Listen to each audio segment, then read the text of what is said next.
ہندوستان ہے۔ اللہ تعالیٰ نے آدم علیہ السلام کو مٹی سے پیدا فرمائے اور آدم کے مادے میں غالب عنصر مٹی کا تھا۔ 40 دن وہ مادہ آدم کا مقام میں جمع کیے۔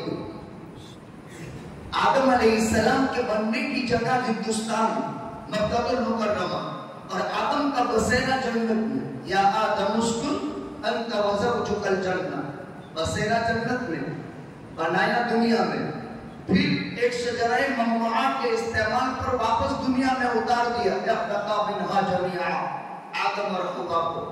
پھر اللہ تعالیٰ نے 1050 یا 1100 سال کے بعد آدم کو وفات دے کر اسی ملک ہندوستان سے 700 عمرے اور 40 حج کروائے۔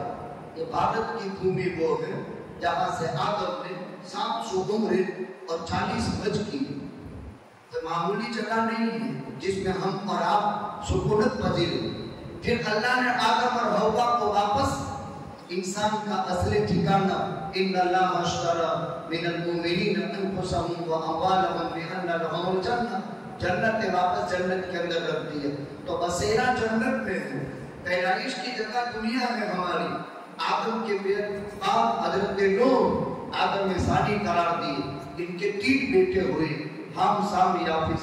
حام کا بیٹا ہند ہوا، ہند ابن حام ابن ہندوستان بسایا۔ اس وجہ سے اس ملک کو ہندوستان کہتے ہیں۔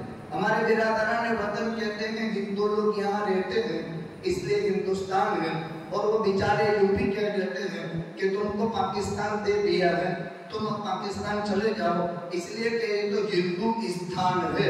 ان بیچاروں کو یہ معلوم نہیں کہ نوح کا بیٹا حام تھا، حام کا بیٹا ہند تھا، ہند نے ہندوستان آباد کیا، اس وجہ سے یہ خطہ ہندوستان ہے۔ اسی لیے ابھی طلباء نے پروگرام پیش کیا، یہ ہماری آبائی وطن ہے، اس کو ہم نے اپنے خون سے سینچا ہے۔ اس دیش میں مغلیہ سلطنت آخری سلطنت 350 سال راج کی، ان کے 16 نواب ہوئے۔ 13ویں نواب سے ہندوستان کے اندر مغلیہ سلطنت زوال پذیر ہوئی۔ 16واں آخری راجہ جو تھا، بادشاہ جو تھا، نواب سراج الدولہ۔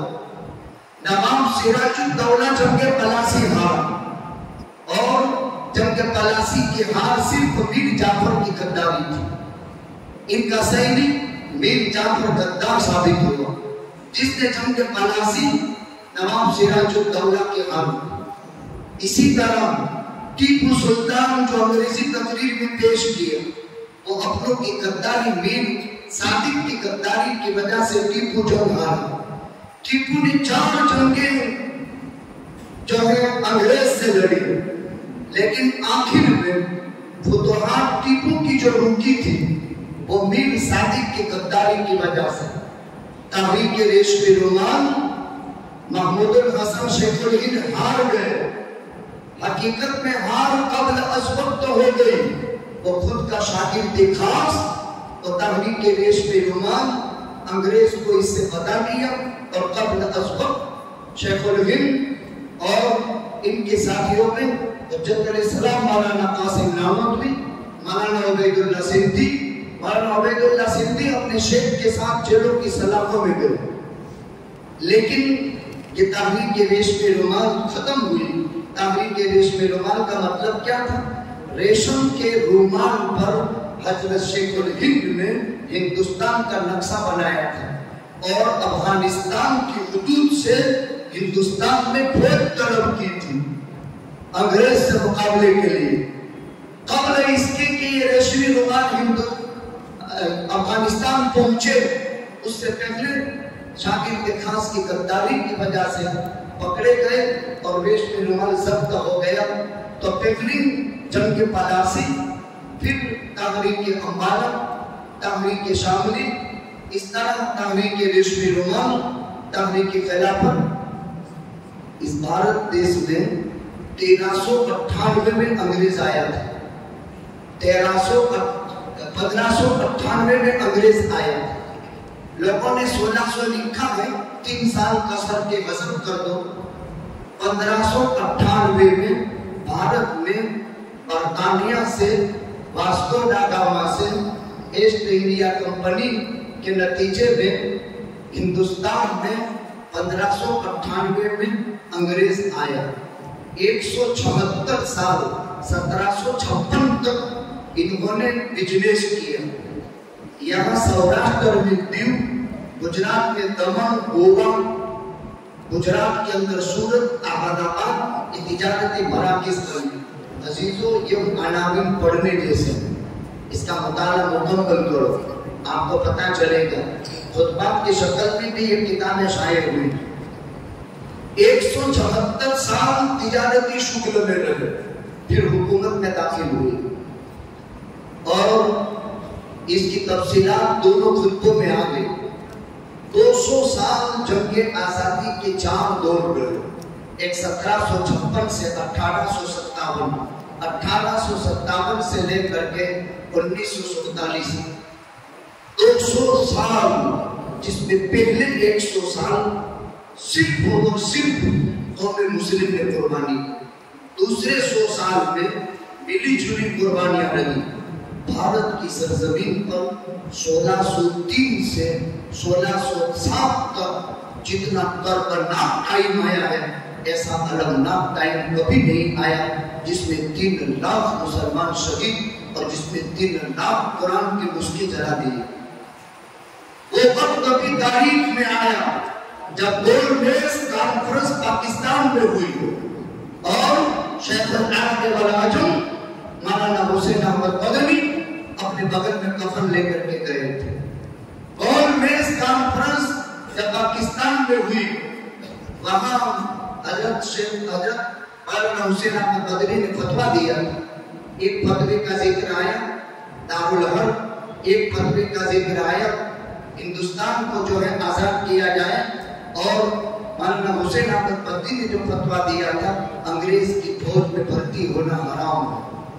जब अंग्रेज ने टैंक तो पूरे नाव लश्कर के साथ गोलमेज तहरीक पाकिस्तान में मुनाकिब की और हिंदुस्तान से ये वक्त तशरीफ ले गया, जिनके सरखेल शेख अल-आज़म मौलाना हुसैन अहमद मदनी थे, वहां अंग्रेज ने पूछा क्या आपने ये फतवा दिया है? बगल में कफन दबाए हुए थे। फरमाया दिया था, देता हूं और देता रहूंगा कि अंग्रेज की फौज में भर्ती होना हराम है। तो क्या जानते हो इसकी सजा क्या है? हजरत मौलाना कानिसरी कदमों में पड़ गए और कहा बयान बदल दो तो मेरा ईमान बदल जाएगा। और मैं इसकी सजा क्या है? कहा मुझे मालूम है, और बगल से कफन निकाला और कहा इसीलिए मैं हिंदुस्तान से जब चला था अपना कफन सामने लाया, जिसकी तरफ तकरीरों में इशारा हो। आज मुझे खुशी इस बात की है कि जो मैं आपसे कहता रहा अल्हम्दुलिल्लाह आपने कर दिखाया, यानी ये मज़ामिन पेश किए, कोई छूटे नहीं, प्रोग्राम ही कर डालता है। प्यारो, अगर नाचने कूदने का नाम आजादी होता तो आपको छुट्टी दे देते, आप थोड़ी देर घूम फिर लेते, आपकी तबीयतों में नशात पैदा होता। लेकिन अरबाब इल्म दानिश का काम ये है, आज के दिन की हकीकत से हम वाकिफ नहीं है। हिंदुस्तानी तो तारीख से नावाकिफ, इन्हें पता ही नहीं। ये लोग हमसे बार बार ऊपर बताने का सबूत मांगते हैं। शेखुल हिंद मौलाना महमूदुल हसन जब असीर माल्टा थे, अंग्रेज इंतहाई खतरनाक 2 साल मुसलसल जेलों की सलाखों में खड़े थे, चंद हड्डियों का मजमुआ था। और इंतहाई कड़ाके की सर्दियों में मौलाना अब्दुल्ला सिंधी अपनी बगल के अंदर पानी गर्म करके तहज्जुद में शेखुल हिंद को दिया करते थे। और यूं खड़े के खड़े जरा पीछे की तरफ हटे तो लोहे के सरिये कमर में चुभ जाए, आगे की तरफ जाए तो आगे के सरिये सीने में चुभ जाए, दबने पर तो कंधे में चुभ जाए। 4 साल जेल की सलाखों के अंदर 4,000 ऐलामा, और जिनको काले पानी की जेल दी गई 4,000 ऐलामा।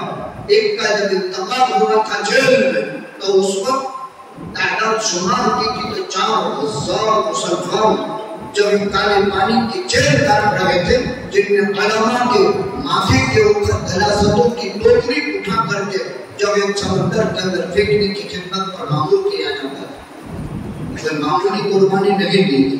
एक ही सामने 51,000 शहीद किए गए। 1603 से 1607 तक में 3 लाख कुरान के नुस्खे जला दिए गए। 1603 से 1607 में 3 लाख मुसलमान शहीद किए, 51,500 उलमा की शहादत हुई और 3 लाख कुरान के नुस्खे जला दिए गए। लेकिन इन्हें ये मालूम नहीं कि ये कुरान सिर्फ सहीफों में नहीं है, ये कुरान सीनों में भी है। इसी के लिए ये मदारिस इस मुल्क के हिंदुस्तान के अंदर इसकी बका और इसकी बुनियाद डाली गई। तो ये हज़रत शेखुल हिंद, इनके बाबत अंग्रेज कहते थे कि पैदा करने वाले की कसम, अगर शेखुल हिंद को जला दिया जाए तो इनके हड्डों के अंदर भी इस्माइल हिंदुस्तान की आएगी। किसी एक हिंदी भाई के बाबत कुल सरमाया अंग्रेज का मिलाकर कोई एक ने दावा दायर नहीं किया। एक सिर्फ मुसलमान के बाबत ये दावा दायर किया गया कि शेखुल हिंद चंद हड्डों का मजमुआ है, जिसमें गोश्त भी बहुत नहीं था। अगर इसकी हड्डियां जलाई जाए तो इसकी हड्डियों की राख कर दी जाए और इसकी राख में इस्माइल और कौन आएगी, वो भी हिंदुस्तान की आएगी। एक मौलाना अबुल कलाम आजाद जेल की सलामत में बीवी का इंतकाल हुआ। अंग्रेज ने छुट्टी दे दी 3 दिन की, कहा जाओ बीवी की इंतकाल हुआ है, तजहीज़ तकफीन करके वापस आपको जेल में पैरोल मिला। कुर्बान जाए अबुल कलाम आजाद पर यूं कह दिया, हमारी और हमारी बीवी की मुलाकात आखिरत में जन्नत में होने वाली है, मुझे यहाँ मुलाकात की जरूरत नहीं। अबुल कलाम आजाद अपनी बीवी की ताज़ियत में जेल से बाहर नहीं आए, कहा हमारी इनकी मुलाकात जन्नत में होने वाली है। और शेखुल आलम वल अजम मौलाना हुसैन अहमद मदनी ने गोल मेज कॉन्फ्रेंस के अंदर ये फतवा दोहराया, आलम बढ़ गए, बयान बदल दो। कहा बयान बदल तो ईमान बदल जाएगा मेरा। कहा इसीलिए मैं जब देवबंद से चला था तो अपने बगल में कफन साथ में लेकर आया था। वो दागरी के शामली हार चुके थे, लेकिन इसके बावजूद जज्बा ये था, इस आजाद भारत में मुसलमानों से गुलामी की ज्यादा कोई कौम अब 2 मरतबा हम पर जो है वो गोरे अंग्रेज थे, काले अंग्रेज हम पर मुसल्लत हुए। इसके पीछे कुछ निकाल काम करते हैं। एक सियासत तो होती ही है, जिसको राजकारण में बदल दिया है। आजकल तो लोगों को सियासत खेलते भी नहीं आती। सियासत पाकीज़ा चीज है।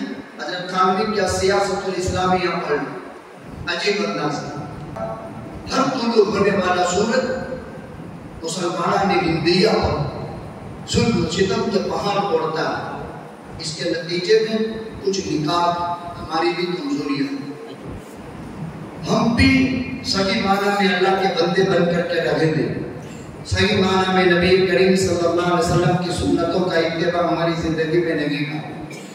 हमने भी दुश्मनों के कैरेक्टर अपनाए, इसके नतीजे में हम बसपा, लेकिन फिर भी हिम्मत नहीं हारनी चाहिए।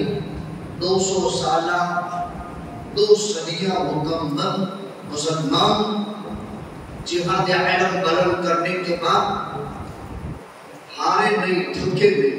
नतीजा ये हुआ कि ये भारत देश आजाद हो गए। अब ये मुख्तलिफ रंग और नस्ल के लोग यहाँ बसते हैं। हर गुल की खुशबू अलग हुआ करती है। जब तक बागीचे में मुख्तलिफ किस्म की गुल रहेंगे तो वो बागीचा खूबसूरत रहेगा, खुशबूदार रहेगा, चमकता दमकता महकता रहेगा। एक ही किस्म के फूल अगर बाकी रहेंगे तो वो बागीचा जो है चमकता दमकता महकता नहीं रहेगा। इन लोगों की ख़ाबात है इंशाअल्लाह सुबह क़यामत तक वो शर्मिंदा ताबीर होने वाले नहीं हैं। देश आज़ाद है, इंशाअल्लाह आज़ाद ही रहेगा, लेकिन बलिदान तो देना पड़ेगा।